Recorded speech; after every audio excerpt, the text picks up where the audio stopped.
Почему все самолеты белые? На самом деле причин сразу несколько.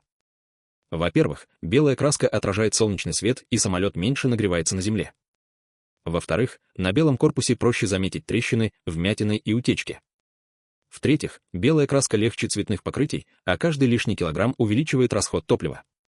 И еще один важный момент. Если авиакомпания продает самолет другой компании, белый самолет проще и дешевле перекрасить.